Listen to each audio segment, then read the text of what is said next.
welcome all of you here today to this program on cyber fraud and privacy concerns and how they affect you. May I start by inviting our speakers, Mr. Nandkumar Saravade and Dr. Rakesh Goel, onto the stage, please. And may I invite Devashish Basu, our trustee, also to join us, please. We are extremely privileged to have Mr. Nandkumar Saravade and Dr. Rakesh Goel with us today. Both of them bring a formidable experience and knowledge, and it's difficult to get a combination of both. They're both academically brilliant, and they've been doing wonderful work that helps society. I'm also delighted that Mrs. Goel and Pradnya Saravade are here today. Welcome, both of you. Two aspects of today's talk are important. One, it's actually divided into two. One is cybercrime and cyber fraud, which we're going to talk about. The second is privacy. I don't know how many of you here have an Aadhaar card, but the more you have an Aadhaar card, all these issues of digital India, where everything about you is going to be linked by your biometrics and a single number to a digital database or whatever the government is planning, it's going to be very, very crucial to all our lives. And I'm glad to see we have a packed hall today, which means that most people here understand the significance, the importance, and frankly, to people like me, the absolute fear of having to deal with cyberspace. We have no option but to deal with the net. And we have to be careful, because every single day we have people who fall victims to cybercrime, and they don't even seem to understand that part of it is, or actually 90% of it is their own ignorance. So we had yesterday's E.T. Panache with a big story of an actor who says he lost 7 lakhs to something as basic. It is so basic, a lottery scam. Okay? It's one of the first things that we talk about at Moneylife Foundation seminars already. So with these few words, I'm going to ask Devashish to introduce our speakers, and we get on to the main program. Good afternoon, everybody. It's my privilege to introduce our speakers for today's session. Mr. Nandkumar Saravade is an engineer, former IPS officer, who's very recently taken over the CEO of Data Security Council of India. He had a distinguished career with the government, of course, but then he moved to the private sector and worked with Ernst & Young and ICICI Bank and advised them on securities issues. He's also worked with Citibank and was a director, cybersecurity and compliance at NASSCOM. As I just mentioned, he's also set up NASSCOM's latest initiative, which is the Data Security Council of India. Mr. Saravade has served 7 years with the CBI, especially with the Banking, Fraud, Economic Offences, Enforcement of Prevention of Corruption Act as part of his portfolio. He's been awarded the Prime Minister's Baton and Revolver for being the best all-round professional from the 1987 batch of IPS, and is also the Indian Police Medal holder for distinguished services. I'm now delighted to introduce Dr. Rakesh Goel, who is the Director General for Center for Research and Prevention of Computer Crimes, and also the MD of Sysman Computers Private Limited, a CERT impaneled IT security audit organization. He is a PhD in cybersecurity, a gold medalist in engineering, and a gold medalist also from IIM Bangalore. He has multiple InfoSec certification, has over 42 years of experience, including 24 years in IT security and consulting, audits, and forensics. He's been part of several government committees and has authored 6 books, the first being on cybercrime way back in 1993 when there was hardly any internet anywhere. Before we begin the session, I request each one of you to please switch off your mobile phones. I'd now request Mr. Saravade to come and address us. Good afternoon, ladies and gentlemen. It's a great pleasure to be here in this very illustrious hall where a lot of things relating to cybersecurity have happened, as I will probably narrate later. But I would like to thank Moneylife Foundation, Sujita and Devashish, for giving this opportunity to interact with such a large number of concerned citizens. More so because now my current role actually involves working on this problem in a more intensive manner, and this is a great opportunity for me to understand from you what you see as issues, though I have seen issues from a different perspective earlier as a law enforcement officer or in last 7 years in the banking sector. But it's always great to get the users' perspectives. And so my presentation actually is will probably cover half of the time allotted to me, but I would then expect you to raise your queries and concerns, and we'll see how we can discuss those issues as well. I think when I was studying 10 years ago on the reach of information technology, and there were some very interesting facts which were identified about this. The way the internet was growing, and even that point of time it was clear that it is going to significantly impact the lives of many people in the world, and obviously it is now clear that it is impacting the lives of all people in the world. One only reads these numbers of how many billion of people are on the net. In India, we have seen, thanks a lot, we have seen the number of mobile connections rise as if there is no ceiling. And it used to be scenario where when I was in the CBI, we used to do trap cases for people from MTNL who were collecting bribe to give a landline connection.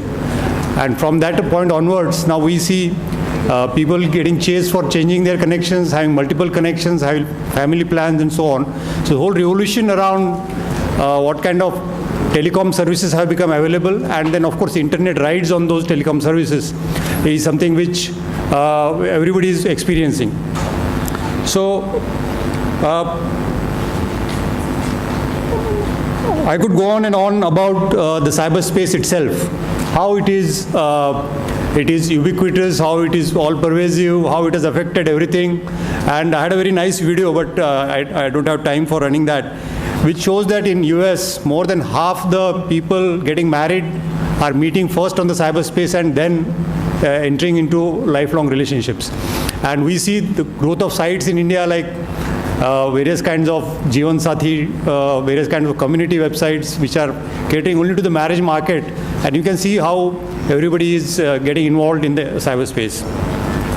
Now, as you would have heard, cyberspace was created out of internet, which is nothing but a giant collection of networks. And these networks are consisting of crores of computers which are just talking to each other, and they're talking to each other in a language which is understood by all of them, which is known as the Internet Protocol, which was the reason why there is such a rapid expansion. Now, you go to another country, you find a different kind of socket there. So you have to carry an adapter which will then plug into the local socket and then plug into your devices. So that is the difficulty with having different kind of protocols. But Internet Protocol, since it began and it got adopted very early and has now become the standard protocol, allows all kinds of computers, whether it is your mobile phone, whether it is a desktop computer, whether it is a laptop, whether it is a Windows, Mac, Linux, all kinds of computers can connect to each other because of this protocol which is there. And this is actually a very strong trend, because now we are looking at universal standards, and it has impact not only in technology but in other areas also. For example, when somebody is designing a program, somebody is sitting in California in the Apple lab and he wants to create a phone which has an interface which will be universally understood, he's making some assumptions, and those assumptions are becoming then knowledge for everybody to interact with technology. So we are seeing a world where everybody has to learn this language, and that is the point I'm trying to make, that if you want to know about cyberspace, if you want to know about the risks of cyberspace, then you have to learn more about it. There's no getting away from it. There are issues like language, very few local language sites, very few local language apps, very few people writing in local languages. Everybody who knows local languages but wants to communicate is using English to communicate, because that is the dominant language. So the winner takes all feature of the internet is also there. So there are issues with internet, but I will not dwell too much on that, and come to what are cybercrimes. Now, cybercrimes again is criminal behavior in cyberspace. There's no very complicated definition to it. In the physical world, we see people attacking you for taking your property, your money, your land, or wanting to harm you physically, wanting to harm your reputation, wanting to trouble you by following you wherever you go. These all crimes are there in the cyberspace, and there are some additional crimes which are there because the cyberspace architecture allows those crimes to be committed. Now, I don't want to again spend too much time on cyber crimes because we are going to talk today about cyber frauds, which is a very financial point, a financial aspect of cybercrime, which is the financial variant of cybercrime. And I think Moneylife Foundation probably would like that aspect to be emphasized. Today's talk is going to be very generic, high level, and probably will go down to very specific topics at some point of time. So I wanted to show you a small video on ATM skimming. Now, ATM in banking is one of the most popular channels, both from the bank sides and from the user sides. There was a time when one would go to a bank, fill in a withdrawal slip or write a check and go to the teller, get money and go out. And it was quite a chore to look at those token display units which would show when is your turn going to come. I don't think many of you, the younger people, would have even known that kind of banking at all. What kind of banking do we know? We know ATMs. We want to withdraw money, we go to an ATM, we put the card, we put the PIN, and then we are on way. Now, the whole the card infrastructure, whether it is ATM cards or credit cards, was again started to be constructed long ago. So credit cards used to have those letters which were embossed, or which were not embossed, but they would stand out on the surface. And the idea was to have a machine which would actually do a slide on that, capture the impression of the card, and then that would go to the bank for an offline settlement over a long period of time. Again, I don't think many of you would have really dealt with that kind of transaction. But came the point of sale terminals, which are nothing but terminals which will read the magnetic data on the card, connect to the bank, find out if you have balance, and then authorize the transaction. And now it happens very quickly. Some people feel impatient at that speed also, but I think it is acceptable speed. So that is how the whole thing has improved in terms of speed. But the magnetic data on the card has remained an Achilles heel in hindsight now, if we can call it, because that data can be captured very, very easily. There are many devices available in the market. You can order them online, which will give you a device where you swipe the card, and entire data on the card is now in that device, and the device can capture data of thousands of cards and so on. So for a criminal, it's a very simple crime to commit. If he has a device which will skim the data, if he can put the skimmer in a place where the card will get swiped without the card owner's knowledge, and then he can use the data for doing transactions. Now, as you would know, credit cards, you just need a swipe and then you need to sign something, and nobody looks at the sign, nobody looks at the back of the card where the signature is supposed to be there for comparison, and then the transaction is approved. In ATM it's slightly difficult because there is a PIN to be entered, and so in security we call this, how does a machine authenticate a human being? So the machine will authenticate by three ways. One is what you have. So if you have a card, that is what you have. The second is what you know. So the PIN is what you know. And the third is what you are. So what you are is basically your biometric features that you have. Your fingerprints, your iris patterns, your palm vein pattern. There are many kinds of biometrics which are there. Now, typically with only one factor you have risk, because if that is captured, then somebody can pose as you and do the transaction. So if you are only relying on a password, if the password is compromised by somebody looking over your shoulder, or somebody sending you a mail where you believe you are receiving some official communication and you give your password, or you write it down and somebody finds that paper, many ways of compromising a password. So somebody can pose as you. So increasingly now, websites or banks are designing applications which require two factors. And you will hear this term very often, two-factor authentication. So two factors can be what you have, what you know. So your card and your PIN, and ATMs typically operate on that model, where you get where you have a card and you put in the PIN.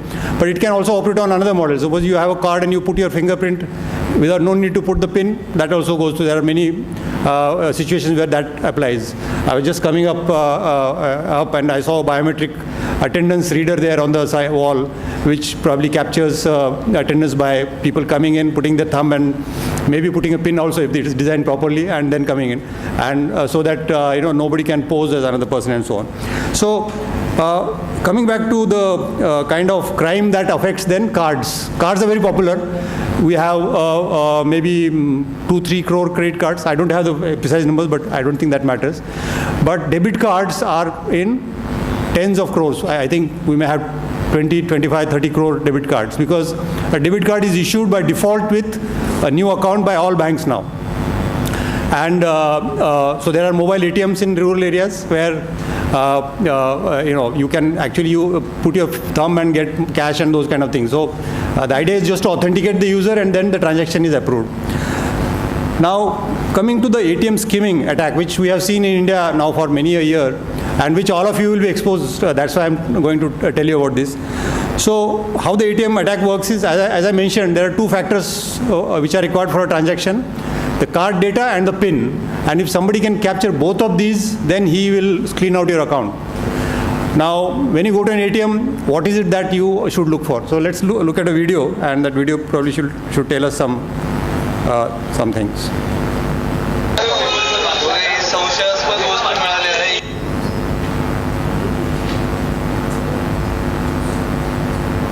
Sorry.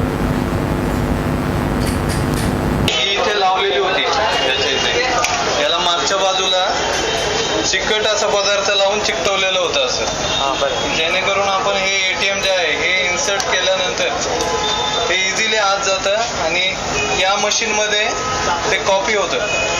ATM copy होणार, आणि हा जो आहे हा छोटा camera आहे with battery. या कॅमेऱ्यामध्ये तुमचा पासवर्ड रेकॉर्ड होण्यासाठी हा कॅमेरा इथे असं चिकटवलेला होता, आणि जे तुम्ही कोड नंबर बटन प्रेस करतात, जो कोड नंबर तो याच्यामध्ये रेकॉर्ड होतो. त्याच्या मागच्या बाजूला पेन ड्राईव्ह आहे, ही बॅटरी असेल, बॅटरी पेन ड्राईव्ह, असं सगळं असे हे तुमचं प्रत्येक पिन रेकॉर्ड होण्यासाठी हे लावलेलं होतं. तर एक लेडीला ते मिळालं इथं, ते खाली पडल्यानंतर त्यांच्या लक्षात आलं. आणि हे सुद्धा आपण बघायचं, याची लाईट ऑफ असते, आतल्या याची लाईट ऑन असते. तर ही काळजी घ्यायची, लाईट ऑन आहे की नाही, आणि कॅमेरा वगैरे कुठे चिकटवला आहे की नाही, याची काळजी घ्यायची सगळं. Okay, so this is a police officer explaining how this crime was being committed. Now you will see he has very nicely explained that there is a light, there is a camera. So if you go to an ATM and you start looking for the light and you look for something which is suspicious affixed there, you may be able to thwart this kind of a fraud. Unfortunately, this is not where it stops, because the criminals they understand technology very well, and they understand human psychology also very well. So they feel that somebody comes to ATM, finds something suspicious, may not work there, may not use that ATM, go to another ATM. So what they do is they now put a attachment on top which also has light. So if you are looking for a light, the light is very much there, and the camera is somewhere near in the ceiling, or where the stationery is kept. So you are not going to look suspicious unless you are looking for something specific for that kind of thing. Subsequent versions of this fraud have actually included a rubber keypad which fits on the keypad which is there, and that itself contains the recording hardware. So you will not even know that there is a overlay. You will feel that it is the bank's own keypad, and that has a recording device. And the fraudsters are also very careful. They don't want to come back and collect the device, and maybe get challenged. So there is a SIM in that particular device which is continuously transmit whatever data is getting captured. So somebody is sitting nearby and he is receiving data on his laptop, and if he sees coast is clear, he will come and collect the small investment he has made. But otherwise, he can always make a getaway if he feels things are becoming hot. So this kind of fraud we saw in India at least 5-6 years ago, and now this is not a very difficult fraud to commit. You just need this equipment. You just need to capture this account details, and then you can clean out accounts of people. So this is one kind of crime. Now let's look at when a bank itself can get hacked. So what happens there? Let's look at this video. A big bank robbery in the news this evening. Brazen, sophisticated, but very different. This time, a ring of thieves made off with tens of millions of dollars in a matter of hours without ever setting foot inside a bank. Our report tonight from NBC's Tom Costello. Investigators say it was a highly sophisticated global bank heist that used computers and the internet in place of guns and masks. In the end, the U.S. attorney says a global criminal conspiracy got away with $45 million in a coordinated attack on ATMs worldwide. At the speed of the internet, the organization made its way from the computer systems of international corporations to the streets of New York, as well as major cities around the world. How did they do it? Investigators believe the suspects hacked into global financial institutions, then stole prepaid debit card numbers and eliminated the maximum withdrawal limits. That stolen data was then transmitted around the world, where an army of suspects in more than 24 countries encoded the data onto magnetic strips, then began withdrawing money from ATMs. They become a virtual criminal flash mob, going from machine to machine, drawing as much money as they can before these accounts are shut down. On December 21st, they hit 4,500 ATMs, stealing $5 million. Then on February 19th, they struck again. 36,000 transactions, $40 million stolen. In New York City alone, a team of 8 made 2,900 withdrawals, stealing $2.4 million. Investigators say this suspect withdrew $30,000 all over New York City in just 6 hours. Our financial systems are now so interconnected that you can literally commit a crime halfway around the world and get away with the money before anyone could even dial 911. The man investigators believe was the New York ringleader was murdered in the Dominican Republic. While 7 U.S. suspects have been arrested, many more are thought to be on the loose worldwide. Tom Costello, NBC News, Washington. So, as you would have seen in the video, what had happened was you would be familiar with the concept of a prepaid card. If you are traveling abroad, you get a prepaid card, you load it with certain foreign exchange value, and then when you go the value, you can withdraw money, you can do on, transactions, buying, shopping, restaurant, and so on. And it's the value keeps dwindling down till it comes to zero, and then the card has to be recharged again, and so on. So banks love this kind of product because the money is deposited by the card user in the beginning itself. And it is seen as a very safe thing for the banks, because even if there is a fraud on the card, the value is limited. So cards typically will have, say, $500 kind of value. And so the kind of protection layers which are there for, say, an online account or a debit card typically may not be there for a prepaid card system. Now, these two banks were banks located in the Middle East, and hackers hacked into their processing center. So banks had actually outsourced this to some companies, and the companies were in India, to tell you even more. And these companies were handling these transactions, and there was an end of the day settlement about what transactions happened. There's no online real-time monitoring of these transactions because the risk was perceived to be very, very low. So the fraudsters, when they hacked into the system, they removed the top limit or made it very high. Say instead of $500, the limit was made to, say, $1 million. And then there is no limit on how much money can be withdrawn. Typically banks, if they are looking at debit card transactions, they will have a certain number of transactions per day. So if repeatedly a card is getting used, somebody may call up the customer and say, are you using the card, and so on. There may be a daily limit also. The Indian banks are pretty conservative. Some of these withdrawals happened in Japan, where for some reason the ATMs have a limit of $10,000 as the withdrawal in a day.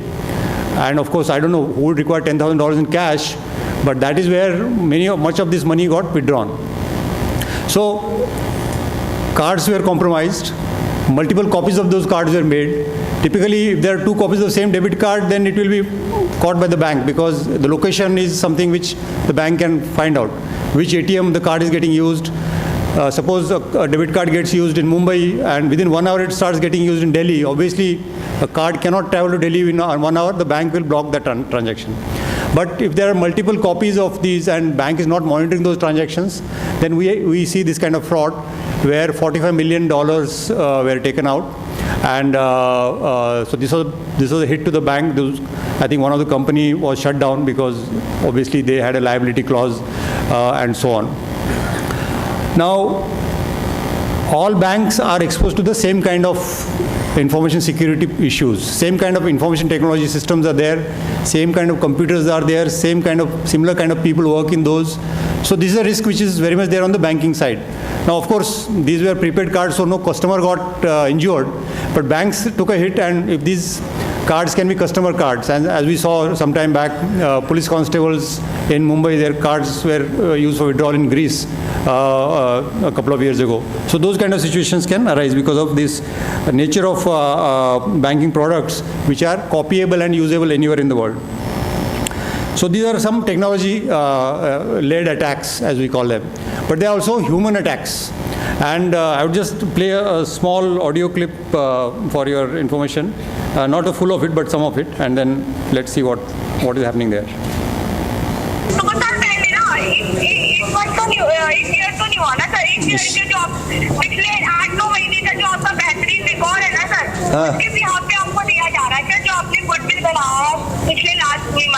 Madam मेरा एक friend था, उसको भी card चाहिए था, desperately देख रहा था, उनको भी मिल जाएगा?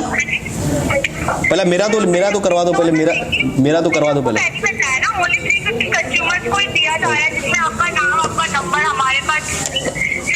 ठीक है मैडम जल्दी करिए, मेरे को थोड़ा काम में। Okay, so this is the what is known as the voice phishing. Now there was a time when criminals were sending emails to customers, bank customers, and those emails looked very authentic because they were images copied from the bank site itself. And by clicking on that link provided in the email, so the email would say, okay, we are upgrading our systems and you need to renew your password and please click on this link, which looked like a genuine link. And then actually the underlying that link was something else. So the site which would open was not the bank site, but some other kind of place. And there they would ask for all the details which banks normally collect. Name, mobile number, date of birth, mother's maiden name, and passwords, login password, transaction password, debit card number, expiry date, whatever is required for doing transaction online using this information, that was getting collected. So those kind of, there was a time when such mails used to come. Even now such mails come, and many bank customers fall for these attacks by giving up their passwords. Once the criminals get these passwords, they go to the bank site, log in as the customer, look at what is the balance, make transfers, and sometimes they will wait for some time before a salary gets credited towards the end of the month or early in the month, and then they would do the transfer because they have exactly a full view of what the customer's account is going to be like. Now, there are many such cases, and this led to the approach that most banks now have, what is known as the two-factor authentication. So bank will typically send a one-time password to the customer on the mobile phone of the customer. So the idea is the password is with the customer, but the second factor is coming on the mobile phone of the customer. So that is a one-time password valid only for one transaction, and that transaction is for registering a beneficiary, and then the transfer can happen.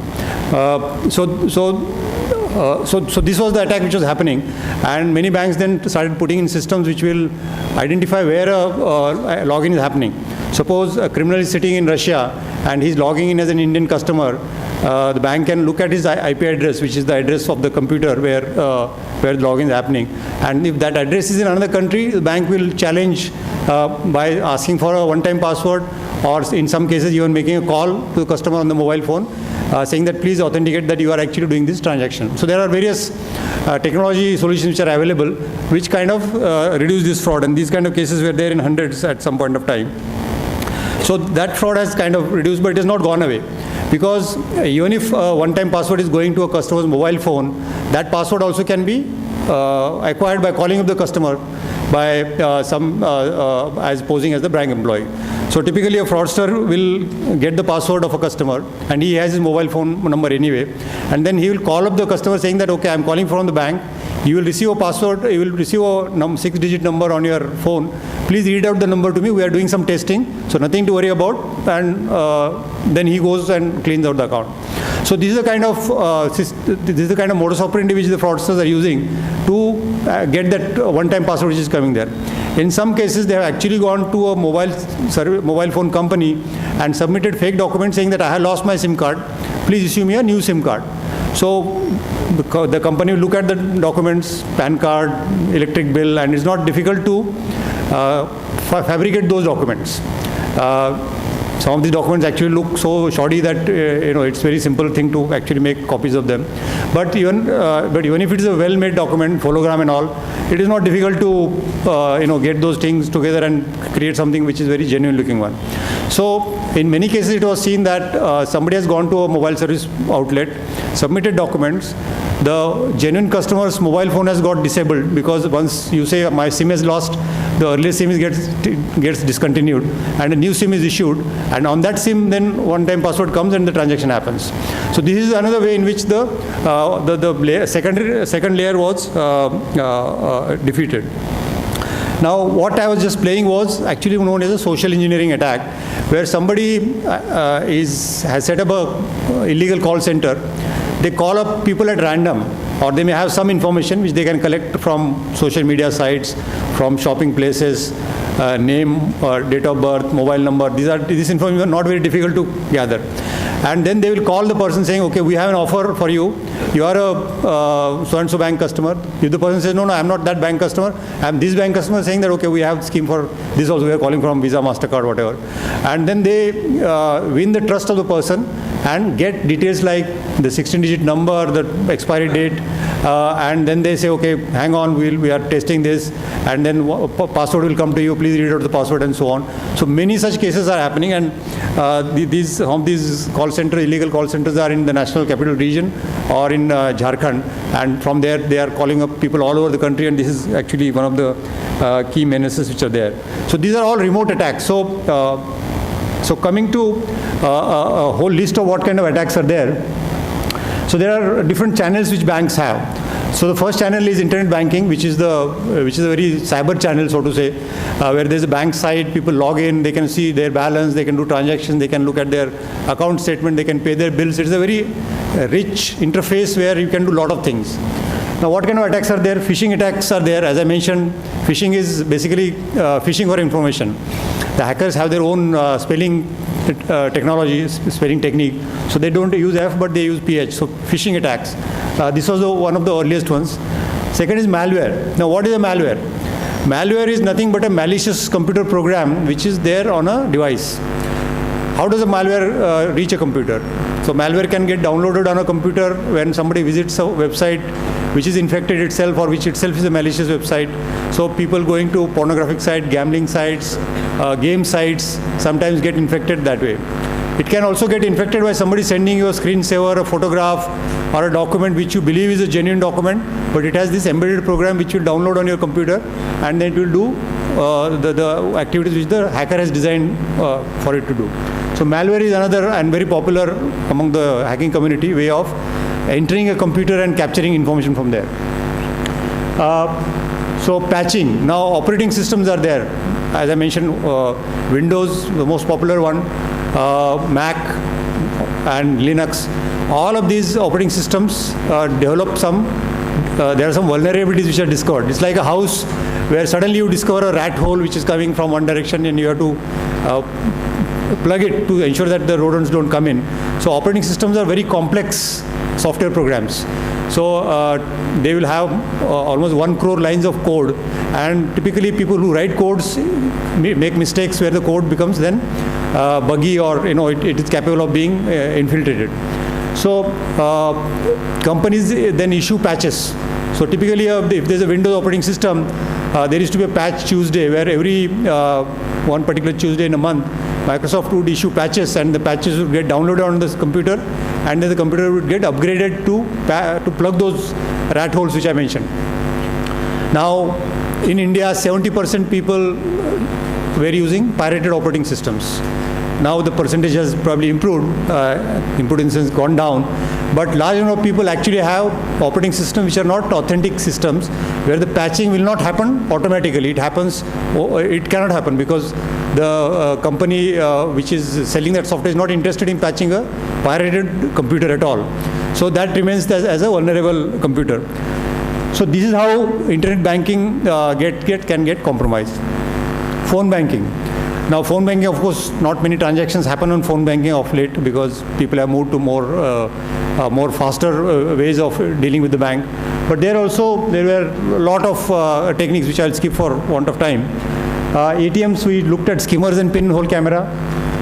There used to be a glue stick attack. Very interesting way of getting money out of an ATM. So what would happen is a criminal would go to an ATM and put a glue or jam the key, which is the enter key. So some customer goes there, he puts his card in, punches the pin in, and then the enter key is not working. So the transaction doesn't happen. So there is somebody who is nearby, says, very helpful person says, sir, इधर मत करिए, ये कुछ problem है, आप उधर पास वाले ATM में जाइए. Then the person takes his card and goes. This person removes the glue or the matchstick which is used for jamming and completes the transaction by putting the amount, because the pin and card have already been read by the ATM. So very simple Indian kind of attack, and thousands of people were trained on this kind of attack because in places where employment is low and there are gangs operating, they recruit such people and say, okay, just go from town to town and withdraw money like this. Very simple attack to mount. Card substitution. So sometimes, people, somebody elderly is there, somebody who is not familiar with the ATM, somebody who is standing there saying that, don't worry, I will do your transaction. And then he takes his card, substitutes the card, another card for that, and says, card nahi chal raha, aap udhar jaiye ya kuch kijiye. And then he has already acquired his card, physical card, and then he knows his PIN and he is then cleaning his account. So these are some of the attacks which probably by knowing these attacks, it is easy to guard against these attacks. Credit cards, another very popular item among criminals. So what happens is there used to be time, of course now things have improved much, where the point of sale terminal was somewhere at the back of the restaurant or in a somewhere down out of sight on a counter, and then it could get copied. There could be just a double swipe and the data could get captured. If somebody was in the payroll of a criminal gang, the person on the counter could do this. There was an interesting case in Hyderabad some year back where somebody set up a counter in a mall saying that we are offering 200 rupees top time if you charge for 50 rupees.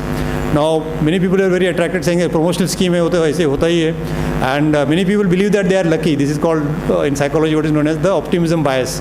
People believe that bad things happen to others, good things have happened to me. There is a famous experiment which was carried out in the US. Hundreds of people were asked, do you think you are an average driver, better than average driver, or below average driver? 78% people wrote, I am better than average driver. Now, obviously, the average has to be 50. Not everybody will be above 50, but that is the optimism bias which operates in all of us. We believe that I am going to say nothing will happen to me. इतने बड़े दुनिया में मेरे को कौन ढूंढ रहा है? लेकिन with that kind of attitude, you may suffer harm. So in that mall, people said, okay, let's swipe, 50 rupees जाएगा, 200 रुपये का talk time मिलेगा, and these are sometimes legitimate promotions. But the person who had set up the counter had actually a skimmer in place of a point of sale terminal. So he was swiping the card, getting the PIN, and of course giving a voucher for 50 rupees. And the person was going without knowing what has happened. And then all that card data was harvested and then used in ATMs for withdrawing money. So you will see that criminals know technology. They are using devices which are designed to capture your secrets, passwords, your card data, and so on. And they will be so good at talking to you that you will believe that this guy is so helpful, and I'm very really lucky today. So these are the kind of cyber frauds that we have seen. There is some theory around cybercrime, remote access and all. I will skip this for want of time.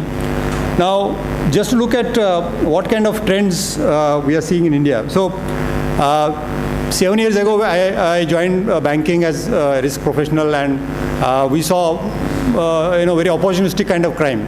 So if somebody's card was lost, it would get misused. Card would get stolen by wallet getting picked, and so on. So very opportunistic crime where there was a contact between the victim and the criminal. Later, when some very organized people came to India, and many of these were foreigners who were coming here on legitimate visas and then not going back.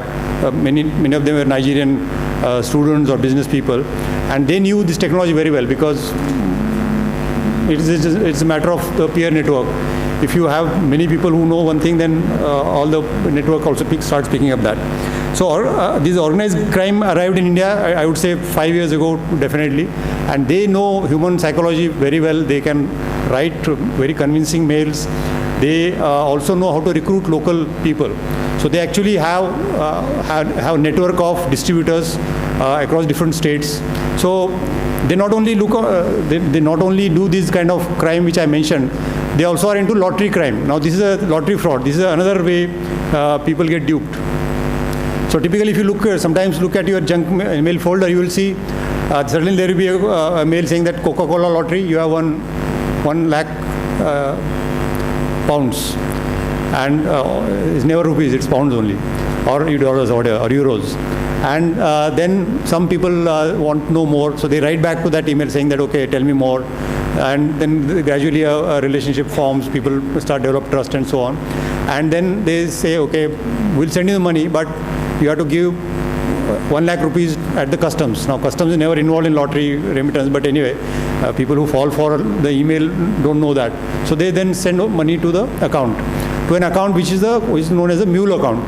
Now, mule account is typically where the account holder has been told that some money will come to your account. You keep 10%, give the rest in cash. And many people in India believe that this is a legitimate activity because everybody evades taxes. So this kind of cash transactions are perfectly fine. So then they get into the racket, and when actually the money trail is traced and somebody has to be arrested, it is that person who gets arrested, and the criminal has vanished because he's never in, his whereabouts are not known to the mule person.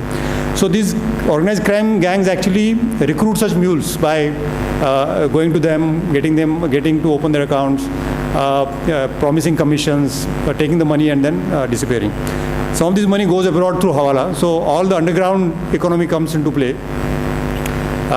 In Delhi, it was seen that many students who come from Northeast, they do education, they get call center jobs, and then they sometimes go back.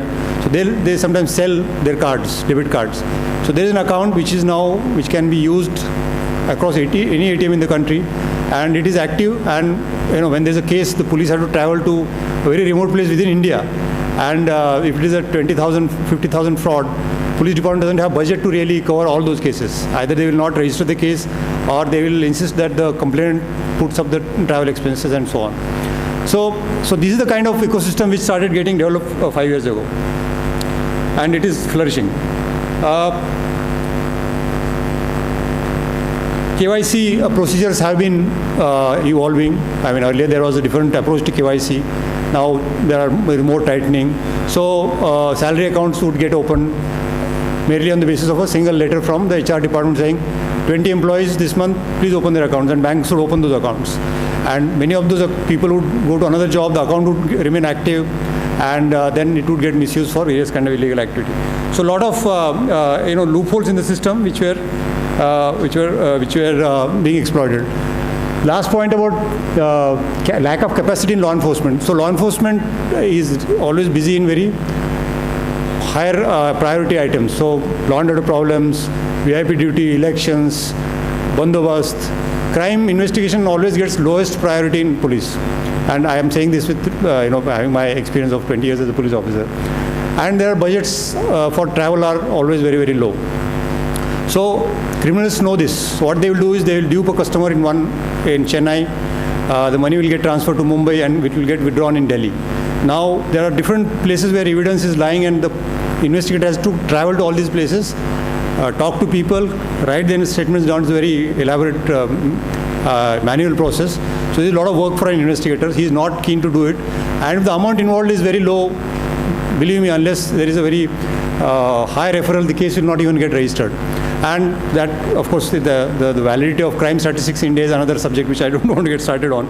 But this is the kind of scenario we see in India, where there is a ecosystem which is not really that mature. Now,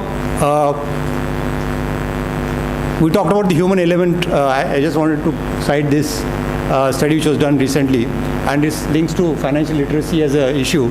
So people were asked, this is a US study, so they were asked, if you had $100 in a savings account that paid an interest of 2% a year, if you leave the money in the account, how much money you would have accumulated after 5 years? So simple choices, more than $102, exactly $102, and less than $102. So what do you think is the answer, firstly?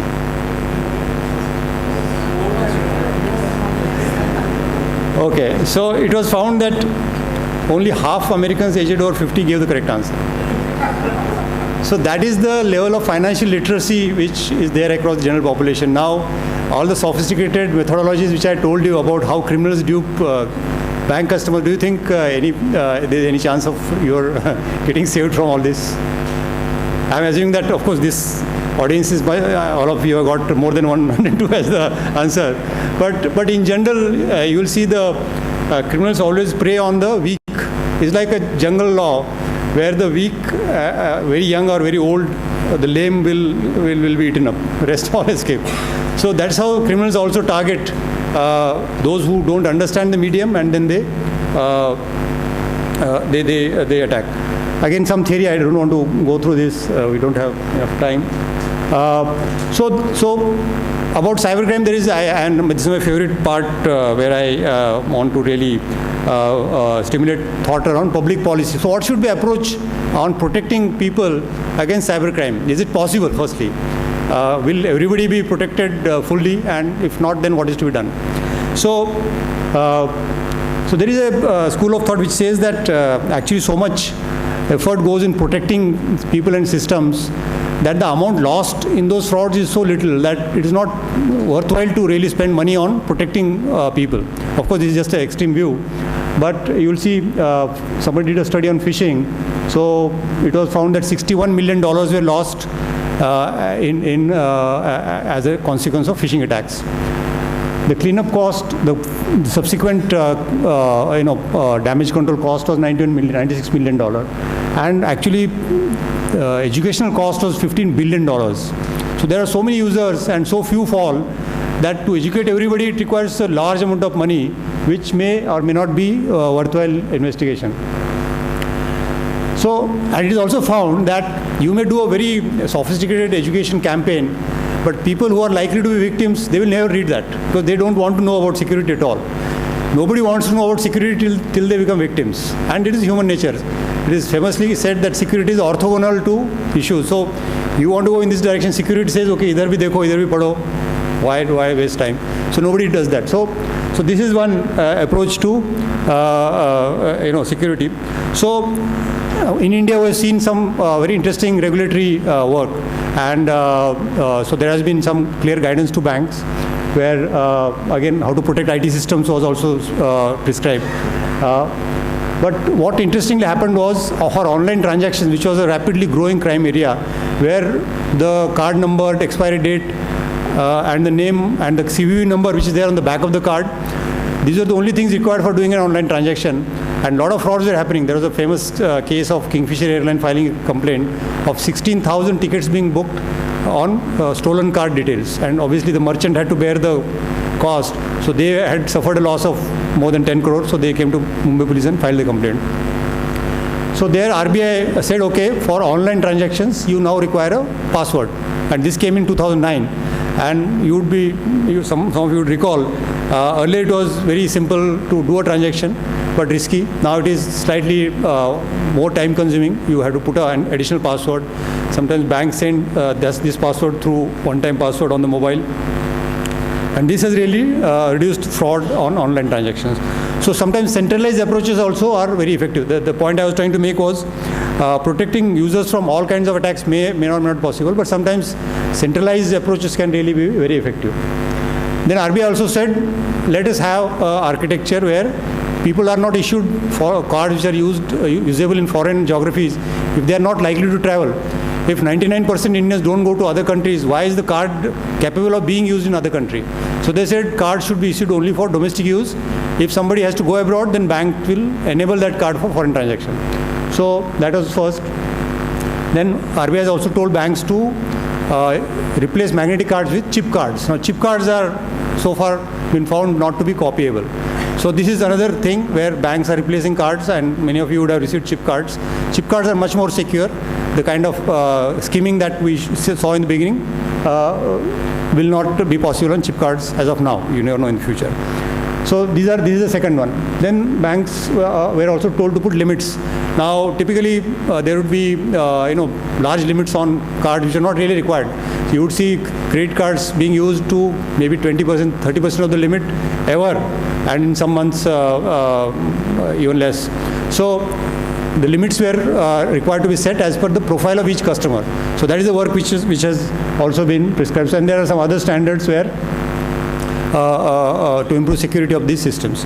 So this is something which is pretty involved, and it's actually it's kind of a lesson for other regulators in other countries also, when RBI made this mandatory, this additional password and so on. So frauds actually dropped from 2010 to 2012, the number of frauds and also the amount involved. So this was something which was interesting, but frauds will always be there, and sometimes these numbers are not really fully reflective of the reality on the ground, because various reasons which I'll probably explain later. So what are the remedies? Now, the remedies, I was recently reading an article on last year. This is based on a Times of India story, where RBI has talked of limiting customers' liability in a fraud. Now, the number of transactions, so total fraud in 2012 was 38 crore across all electronic products, so including credit cards, debit cards, and e-banking. And it went to 67 crore in the subsequent year. The number of cases dropped. So that is the size of the problem. So what the regulator is saying, that liability would be limited, should be maximum of 10,000 and so on. So customers, given the fact that customers will never know enough to protect themselves, this is another approach which says, okay, let us limit the liability of the customer. And this is all public data, so I'm not saying anything which is... So I was trying to prepare this presentation. I went to the BCSBI site, and we saw that it is a kind of model code which is there. So it says a bank should tell the customer, if you act fraudulently, you will be responsible for all losses on your account, obviously. If you act without reasonable care, then this causes losses, you may be responsible for them. Unless you acted fraudulently or without reasonable care, your liability for misuse of your card will be limited to the amount stipulated in the terms and conditions governing the issue of the card. So again, a lot of vague mumbo jumbo.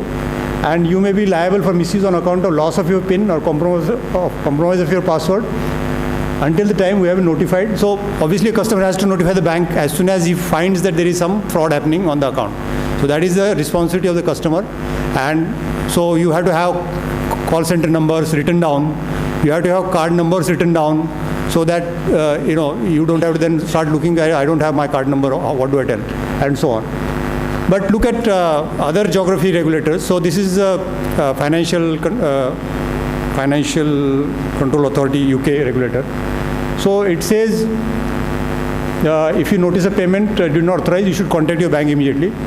If you are sure you did not authorize a particular payment, you can claim a refund. The bank must refund the payment immediately unless it has evidence that there is reason to refuse the refund. So customer will never be out of funds as soon as the reporting is done. So this is the kind of specific guidance which is there in the UK regulator. Your bank may ask you to answer some questions and fill out a form, but it cannot delay your refund while it waits for you to return the form. So again, a very pro-customer kind of approach. And why a refund can be refused. So bank can refuse a refund if it can prove you authorized the transaction. It can prove you are at fault because you acted fraudulently, or because you deliberately or with gross negligence failed to protect the details of your card, PIN or password in a way that allowed the transaction, or you told your bank about an authorized payment 13 months or later. So there's a limitation involved. So bank has to prove that customer was at fault, very simple.